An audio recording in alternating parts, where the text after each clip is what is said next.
The autumn air had a sharpness to it that night, the kind that clung to the skin and carried with it the scent of dying leaves. October in Mill Creek was always quiet, almost unnervingly so, but Officer Ethan Cole had learned in his short months on the force that stillness was never a promise.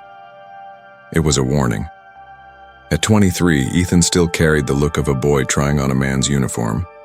His patrol jacket was a size too big, his duty belt sitting awkwardly on his hips, but his eyes, alert, restless, unblinking, gave him away as someone determined to prove himself.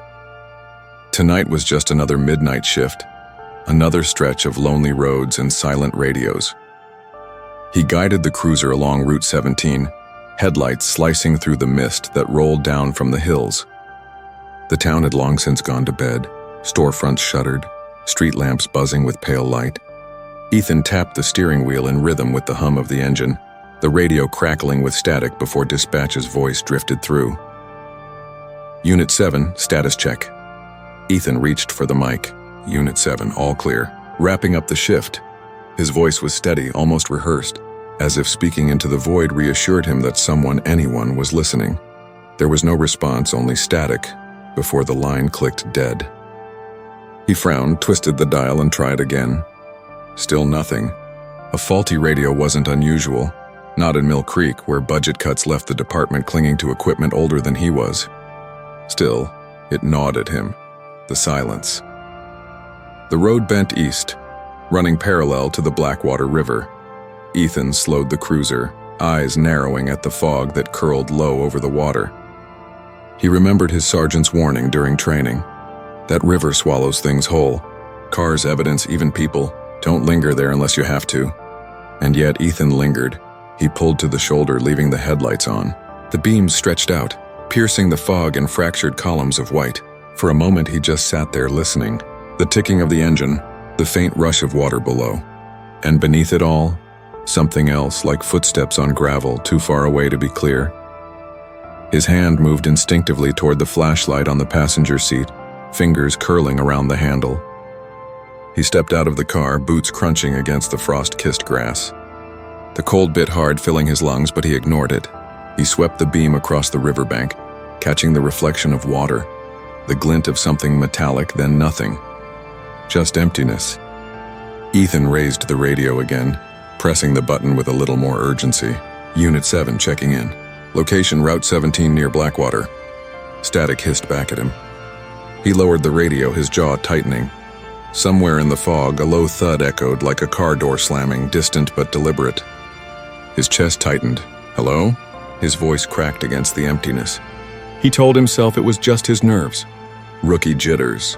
Everyone had them, but he couldn't shake the feeling of eyes in the dark, fixed on him from just beyond the reach of the headlights. Minutes passed, or maybe only seconds. Then, as if something clicked inside him, he turned back toward the cruiser. The driver's side door was still open, headlights blazing, exhaust rising in ghostly wisps. He climbed in quickly, slamming the door shut. The radio sat lifeless on the seat. He started the engine again, intending to head back to the station, to put the night behind him, but he never did. Hours later, when dawn crept over Mill Creek, a fisherman spotted the cruiser abandoned by the river. Headlights still cut through the thinning fog. The driver's side door hung ajar, the seat empty. No sign of struggle, no Ethan Cole. By sunrise, the whispers had already begun. Some said it was an ambush. Others muttered about mistakes, rookie errors that spiraled into tragedy. But in the quiet corners of the town where gossip festered like rot, the darker questions surfaced. Had Ethan stumbled into something he shouldn't have? Or had the night claimed him in a way no badge could protect against? Whatever the truth, one thing was certain. Ethan Cole had vanished. And Mill Creek would never be the same. Morning broke over Mill Creek with the kind of silence that comes only after something has been taken. The fog clung to the riverbanks, refusing to lift, as if it too wanted to conceal the truth. By the time the first reporters arrived, the cruiser had already been towed, its headlights extinguished, its emptiness lingering like an unanswered question. Inside the police station, the air was thick with tension. Officers moved briskly, papers shuffling, radios buzzing, but every glance carried the same weight. The rookie was gone. Ethan's mother, Margaret Cole, sat rigid in the lobby, hands wrapped tightly around her rosary beads. Her knuckles were white, her eyes hollow from a night without sleep. "He wouldn't just disappear," she whispered to the receptionist, though her voice carried across the room. "He called me every shift. He told me he'd be home." No one answered. What could they say? Chief Randall appeared, his broad frame filling the doorway. His voice was steady, but the strain in his face betrayed him. "Mrs. Cole, we're doing everything possible. We've got units combing the area. We'll find him." But Margaret shook her head, her grip on the rosary tightening. "You don't understand?" Ethan wasn't careless. He was careful, always careful. Across the hall, two younger officers exchanged a glance. Careful wasn't the word they would have used. Nervous, maybe? Hesitant, rookie mistakes. Ethan had heart. No one doubted that. But some whispered that heart wasn't enough when fear made your hands tremble at the trigger. By noon, the town was already buzzing. At the diner, between cups of burnt coffee, the truckers speculated about a drug bust gone wrong.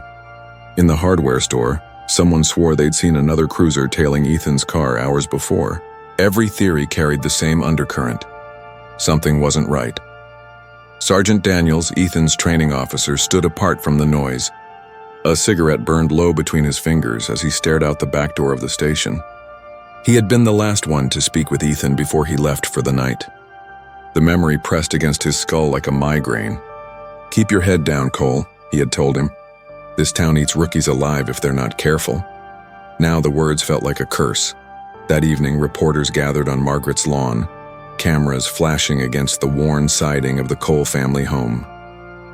Margaret stood on the porch, framed by the glow of a single porch light. "My son is not a runaway," she declared, voice trembling but resolute. "He is an officer of the law, and someone out there knows what happened to him."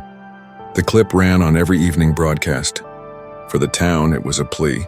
For the department, it was pressure. And for those who knew Ethan more closely, it was a reminder that silence could no longer hold. In the shadows of the precinct's break room, two officers murmured, ensuring the door was shut. "Daniels is jumpy," one said. "Wouldn't you be?" "Kid goes missing on his watch." Still, Ethan was asking questions. About patrol schedules. The voice dropped lower. Things he shouldn't have been poking at. The other officers stared at his coffee, swirling it in slow circles. "Then maybe he found something." The words hung there, unspoken but understood. If Ethan had indeed stumbled onto something buried deep in Mill Creek, the ripple effect had only just begun. As night fell again, Margaret sat alone at the kitchen table, Ethan's badge clasped between her palms. She prayed not for answers but for truth, though in Mill Creek, truth was often more dangerous than lies, and somewhere, behind locked doors and whispered conversations, the first cracks in the facade of silence were already forming. The third day without Ethan, Cole felt heavier than the first two combined. The missing officer wasn't just a headline anymore. He was a wound in the department, one that refused to close.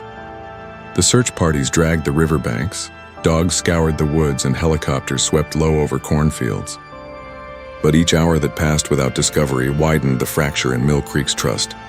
Inside the precinct, whispers had turned to murmurs, and murmurs to questions. And at the center of those questions stood Sergeant Daniels. Daniels was a veteran, 15 years on the job, broad-shouldered, built like a man who had fought too many bar fights and won most of them.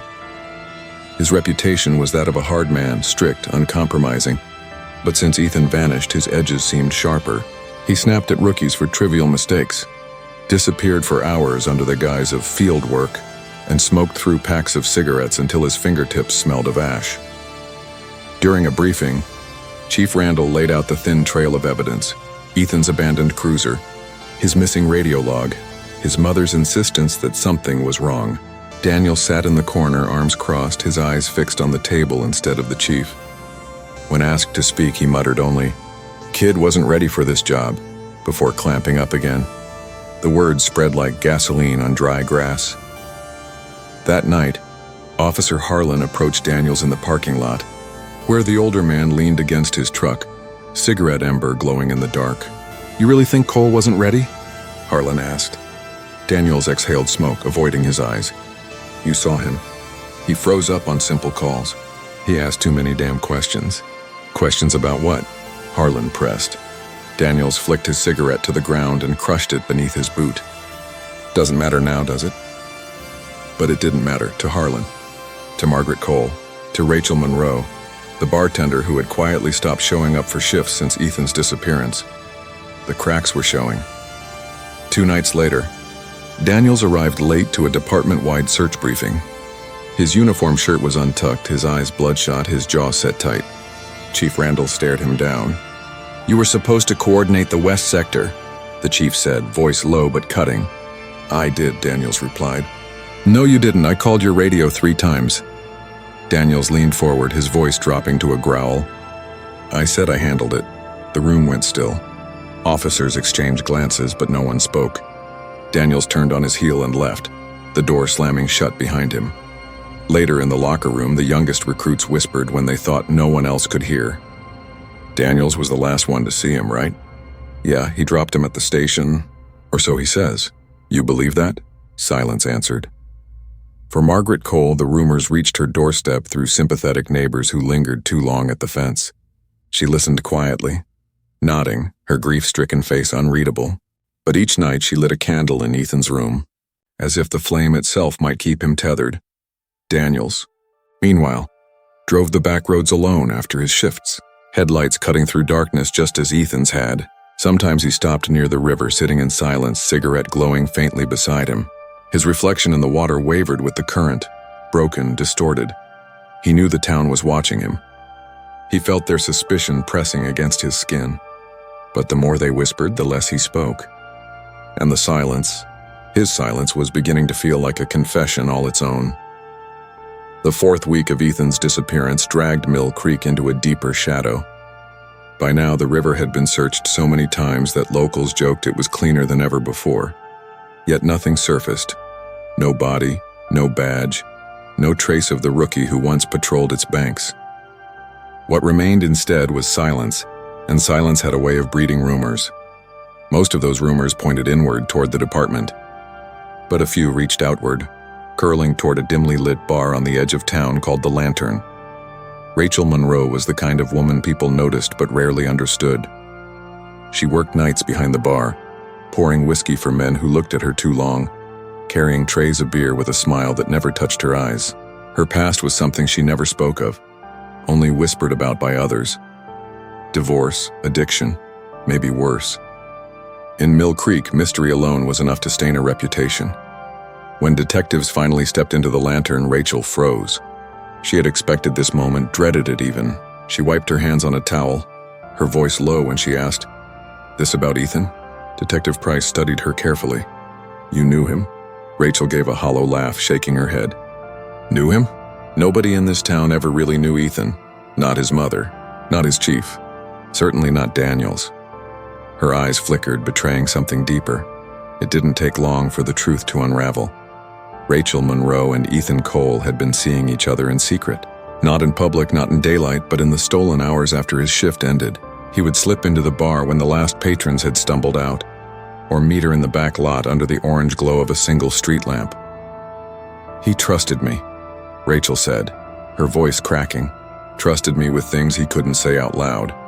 "What kind of things?" Rachel hesitated. Her hands trembled as she poured herself a glass of water, though it sloshed against the rim. "He thought someone was watching him, following him. At first I thought it was rookie paranoia, nerves from the job. But then," she trailed off, her throat tightening. "Then what?" Price pressed. Her gaze dropped to the floor. Then he started writing things down. He said if anything happened to him, someone had to know the truth. The words lodged in the detectives' minds like a hook. Rachel admitted Ethan had become increasingly restless in the weeks before he vanished. He spoke of odd patrol routes, of Daniels changing schedules without explanation, of radios that went dead at the worst times. One night his hands shook so badly she thought he might drop his glass. "He told me," she whispered, "that he was standing too close to something. Something rotten." Detectives exchanged glances. This was no longer just a missing persons case. It was becoming something uglier. When Rachel finished, she slumped into a chair, shoulders caving under the weight of memory. "I told him to stop, to just leave it alone. But Ethan wasn't like that. He wanted to do good, even if it meant burning himself alive." The room was heavy with silence. Outside, neon buzzed faintly against the bar's window. painting Rachel's tired face in sickly red light. For the first time, Ethan Cole was no longer just a rookie swallowed by the night. He was a young man entangled in secrets, clinging to forbidden love, and standing against something larger than himself. And now, with Rachel Monroe's confession, Mill Creek realized something chilling. If Ethan truly had uncovered a rot inside the department, then his disappearance wasn't just a tragedy, it was a warning. By winter, the search for Ethan Cole had lost its urgency. The river froze in jagged sheets, the cornfield stood barren, and Mill Creek seemed to quietly accept what no one wanted to say aloud: the rookie wasn't coming back. The official investigation slowed to a crawl. Press briefings grew shorter, updates thinner, until eventually the case file was reduced to a stack of unanswered questions gathering dust on Chief Randall's desk. The once constant buzz of reporters faded, leaving behind only silence and shadows. For Margaret Cole, silence was unbearable. Every morning she sat at Ethan's desk in his childhood room, a notebook open before her.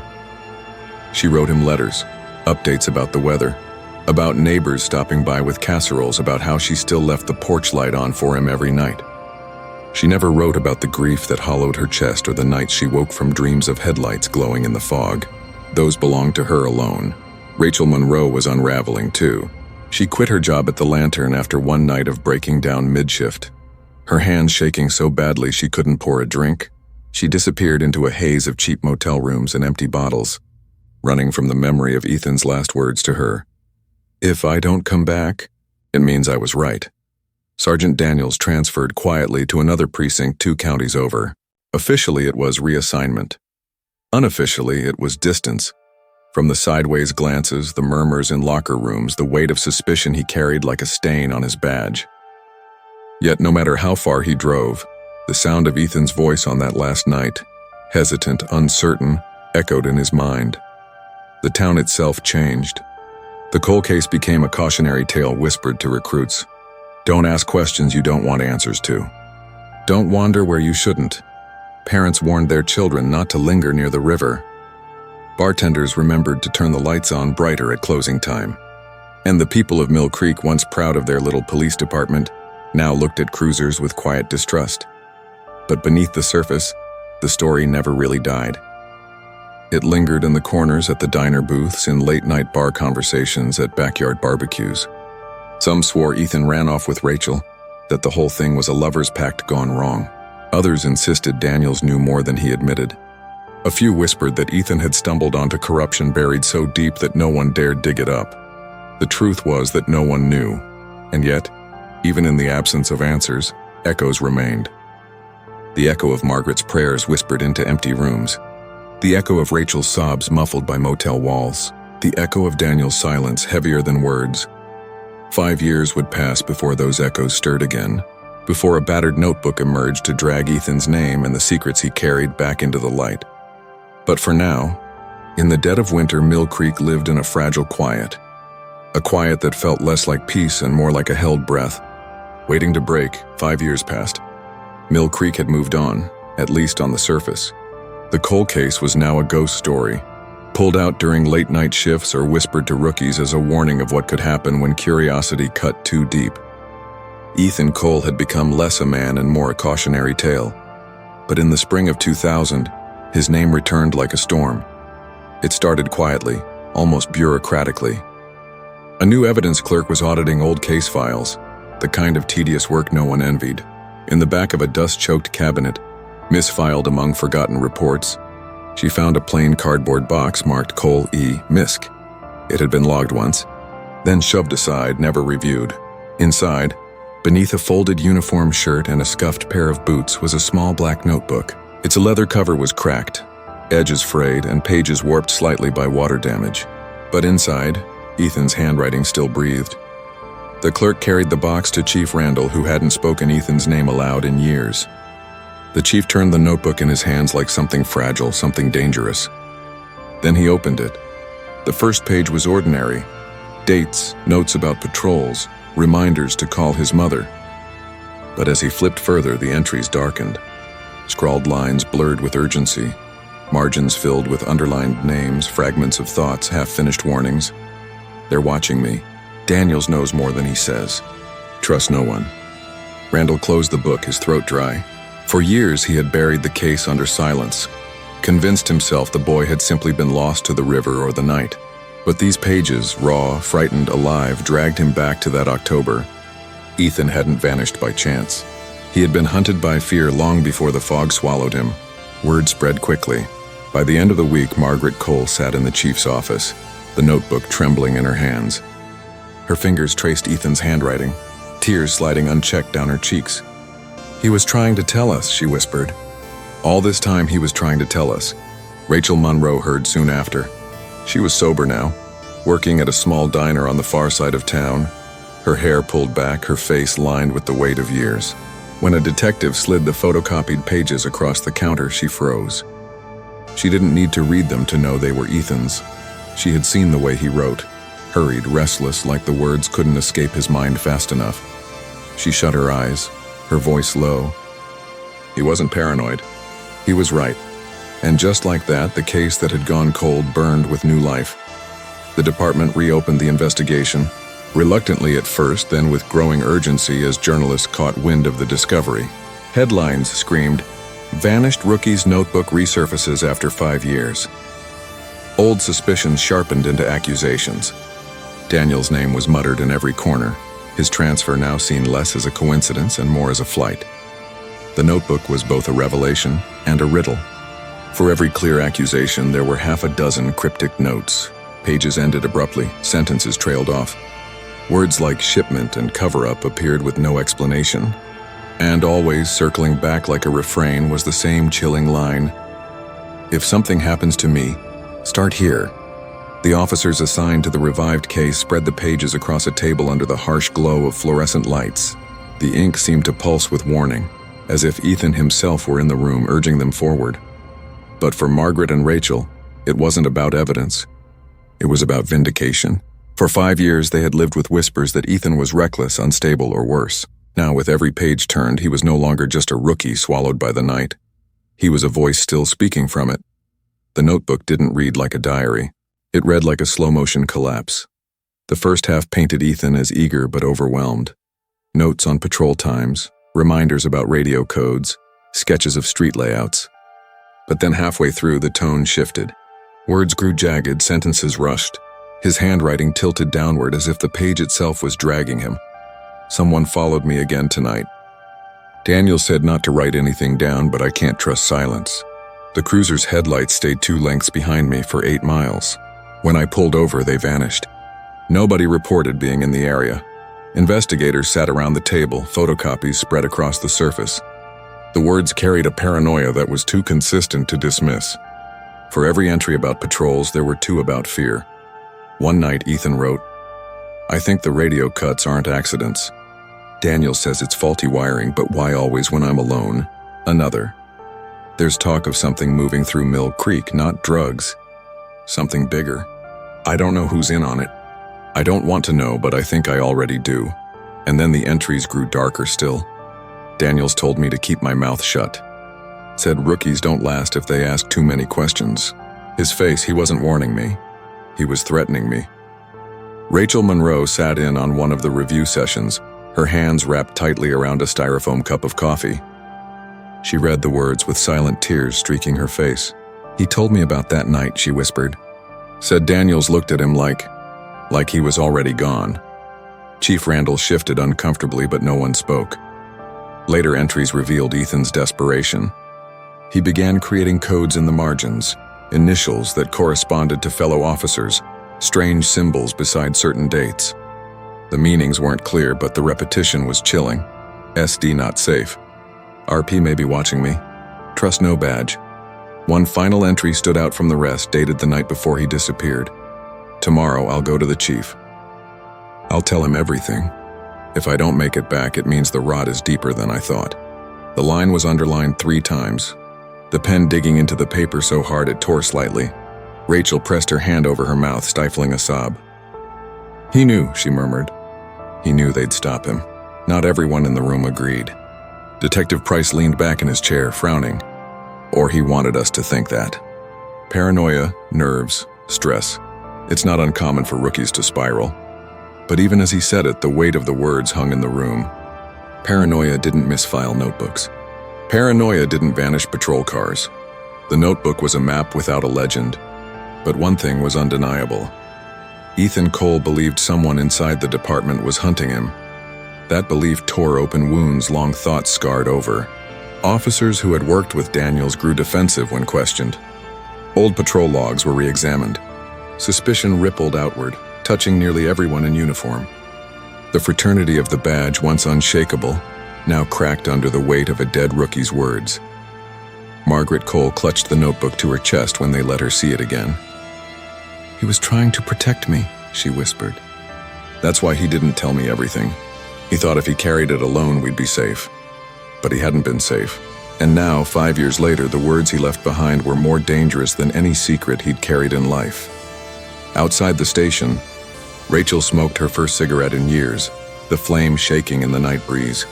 She thought about the last time she'd seen Ethan, the way his hands trembled as he tucked something into her bag and said, "If I don't make it back, don't trust anyone." She had hidden it. She had buried it in guilt and grief. But now, with the notebook alive again, she knew she couldn't keep it buried any longer.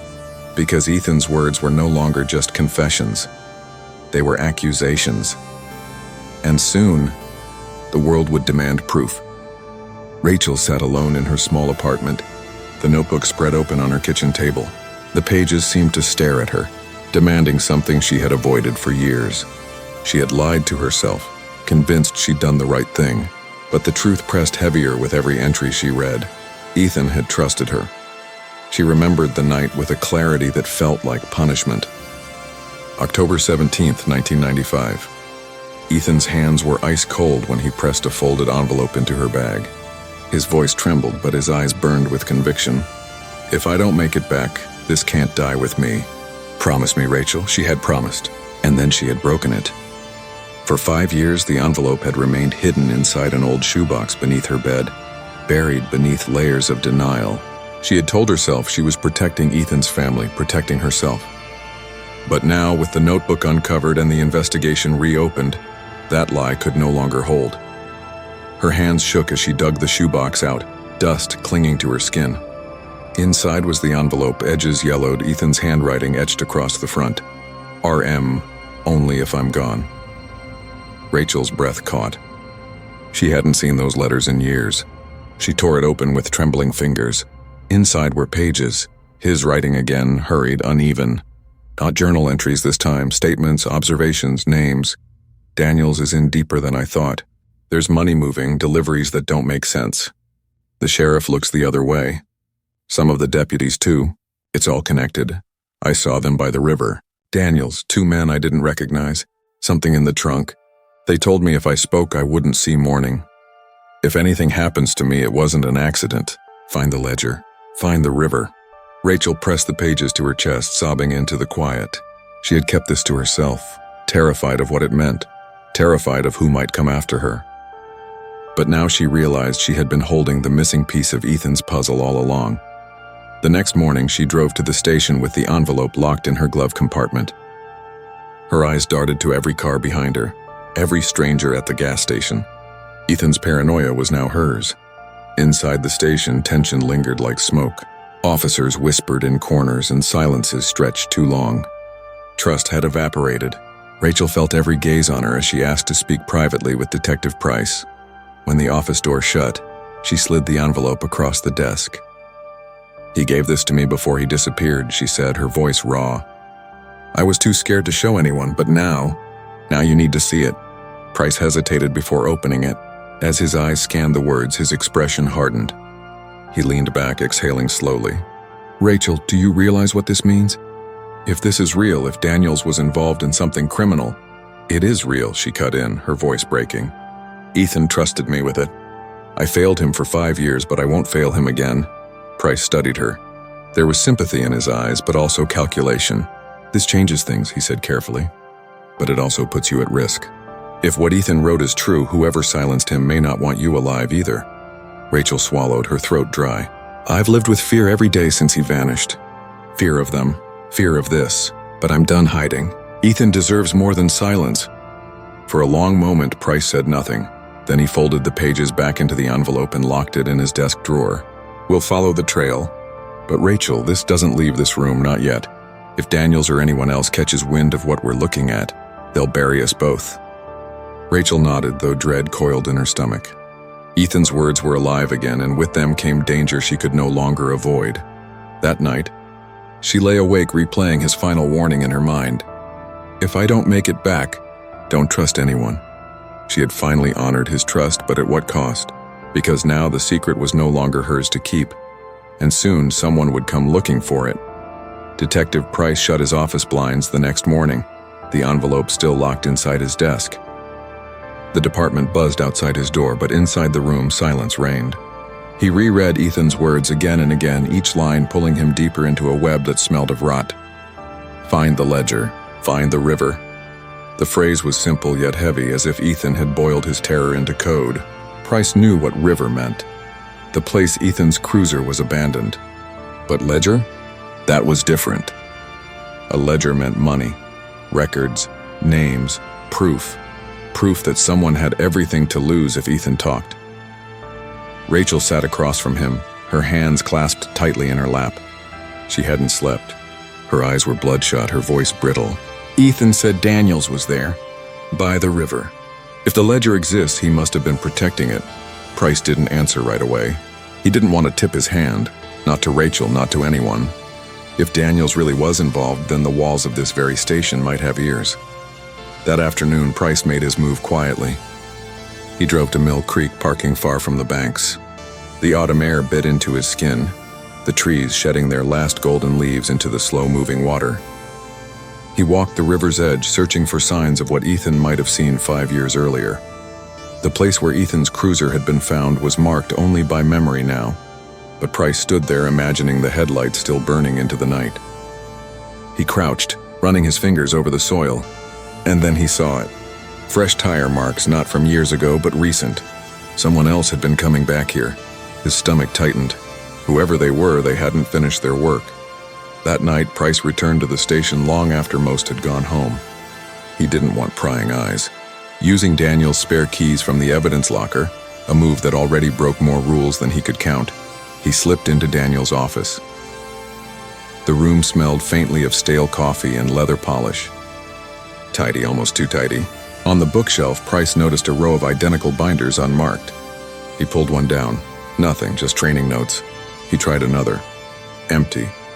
But behind the third, tucked between the shelf and the wall, was something else, a thick, battered ledger, its corners worn, its spine splitting. Price's pulse quickened. He opened it under the dim desk lamp, and there it was, a record of transactions, dates, initials, sums of money far beyond a deputy's salary, notes like delivery, 3 crates, and meeting at creek. His throat went dry. Ethan had been right. The names inside weren't clear, initials coded shorthand, but there were patterns. And at least once a full name slipped through. Daniels. Price snapped the book shut, his hands trembling. But then came a sound that froze him, the rattle of a doorknob. He killed the lamp, shoved the ledger under his jacket, and slipped into the hall. His footsteps echoed as he made for the back stairwell. Whoever had entered didn't call out, but Price felt the presence following him, shadow-like. By the time he hit the parking lot, his chest burned with adrenaline. He didn't go home. Instead, he drove straight to Rachel's apartment.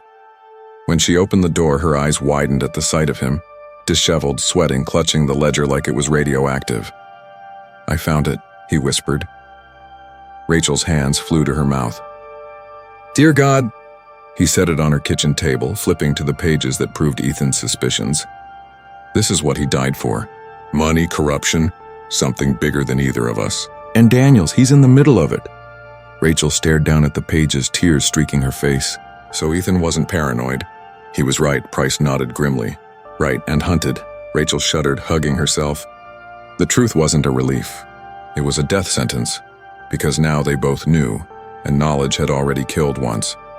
The ledger sat between them like a live wire, its pages heavy with names and secrets. Rachel's apartment was dim except for the weak glow of a lamp, but the air felt sharp, dangerous, as though even the shadows were listening. Rachel flipped another page, her fingers trembling. 3 crates. River drop initials. This isn't just corruption, detective. It's trafficking, smuggling, maybe worse. Price rubbed his temples, exhaustion settling into his bones. And it's bigger than Daniel's. Look, these initials repeat. Whoever runs this has people in multiple towns. Ethan stumbled onto an operation and they made sure he disappeared before he could talk. The words fell like stones between them. Rachel's throat tightened. Ethan's fear-filled scrawls came back to her in fragments. Trust no badge. Rot runs deep, but it wasn't just fear anymore. It was true. Suddenly, a knock rattled the door. Rachel jumped, clutching her chest. Price motioned for silence, sliding his hand toward his holster. The knock came again, heavier this time. Rachel? It's Daniels. Her blood ran cold. Price's eyes narrowed. He mouthed, "Don't answer." They waited. The silence stretched too long. Then Daniel's voice came again, low and measured. "I know Price is in there. You think you're clever, detective? I've been doing this longer than you've been breathing. Whatever you took, hand it back and maybe you walk away." Rachel's heart hammered. Price didn't move. He stared at the ledger, jaw tight. After a long pause, footsteps retreated down the hall. Rachel exhaled shakily. "He knows," she whispered. "He knows about the ledger." Price's voice was steady but grim. "That means we're out of time." They packed quickly, wrapping the ledger in a plain grocery bag. Price insisted they couldn't trust the department, not yet. Daniels had too many allies. As they drove through the empty streets, Rachel stared out the window, her mind unraveling. All these years, I thought Ethan had left me. I thought he couldn't handle the job, the pressure. But he died alone in the dark while the people sworn to protect him hunted him down. Price glanced at her, his grip tight on the wheel. "You can't carry that guilt, Rachel." Ethan knew the risk. "He tried to warn you. But I buried his warning," she said bitterly. "I let fear silence me. And now Daniels has had 5 years to grow bolder." The car grew quiet except for the hum of the tires. Then Rachel whispered, "Do you trust anyone in your department?" Price hesitated. "1 or 2, maybe. But Daniels will sniff them out if we move too quickly. We need leverage, something undeniable." Rachel tapped the ledger. "This is leverage." Price shook his head. "Not enough. It's coded vague. Without context, it's circumstantial. We need the proof Ethan wrote about. The ledger may not be the only one." The memory slammed into Rachel. Ethan's final note. "Find the ledger. Find the river. There's something still by the river," she breathed. Price looked at her, realization dawning. He wasn't just talking about this book. He meant another piece. Something hidden. They pulled over, headlights washing the trees in pale light. Price leaned forward, his voice low. "Rachel, if we go back to that river, we're walking straight into Daniel's hunting ground. He'll expect it." Rachel's eyes burned with tears, but her voice was steady. Ethan walked into it alone. "I won't let fear stop me again." For a long moment, neither spoke. Then Price nodded slowly. "We go. But we go armed. Careful. One wrong move and Ethan won't be the only one buried out there." Rachel looked down at the ledger, then back at Price. Somewhere in the dark, betrayal lingered, closer than either of them realized. Because secrets didn't just whisper, they screamed. And by dawn, someone would bleed for them. The river looked different at night. The moon carved a thin blade of light across the black water, and the trees leaned in like witnesses too afraid to speak. Rachel stood at the edge, breath clouding in the cold air, clutching her jacket tight. The place felt haunted, not by ghosts but by memory. Price swept his flashlight across the bank, boots sinking into damp soil. "This is where they left his cruiser," he muttered. Headlights on, engine running. Rachel closed her eyes, imagining Ethan sitting behind the wheel, terrified, realizing too late that he wasn't going home. The thought hollowed her chest. Price crouched near a cluster of rocks, brushing away leaves. Fresh tracks again. Someone's been coming back here regularly. They're guarding something. Rachel swallowed hard. Ethan said, "Find the ledger, find the river." What if he hid something out here before they got him? Price nodded, already scanning for signs. "We checked the bank. Look for disturbed ground, anything out of place." Minutes passed in tense silence. The only sounds were the crunch of their boots and the slow lap of water against the shore. Then Rachel froze. "Price, over here." Half buried near the roots of an old oak was a rusted metal box, edges corroded by years of rain and soil. She dropped to her knees, clawing at the dirt until her fingers bled. Together they pried it free. Price cracked it open. Inside, Wrapped in plastic were documents, maps, receipts, a second ledger smaller than the one they'd taken from Daniel's office. The writing was unmistakably Ethan's. Rachel gasped. He hid it here. He knew they'd come after him. But before Price could answer, headlights flared across the tree line. Rachel's heart stopped. Engines roared. Tires crunched over gravel. Multiple vehicles. Price snapped the box shut and shoved it into his bag. We're not alone. Voices carried through the dark, low, commanding. And then one rose above the others. Detective Price, Rachel, step away from the river. Daniels. He emerged first, shotgun slung casually in his arms, flanked by two deputies Rachel recognized from the station. Their eyes were flat, expressionless. Price raised his weapon, his voice hard. This ends tonight, Daniels. We've got the proof. Ethan wrote everything down. Daniels laughed, a cold, guttural sound. Proof? You think scribbles in a notebook matter? You don't understand, do you? This doesn't stop with me. I'm a small piece of a very big machine. You shut me down, 10 more take my place. Rachel stepped forward, despite the tremor in her legs. You killed him.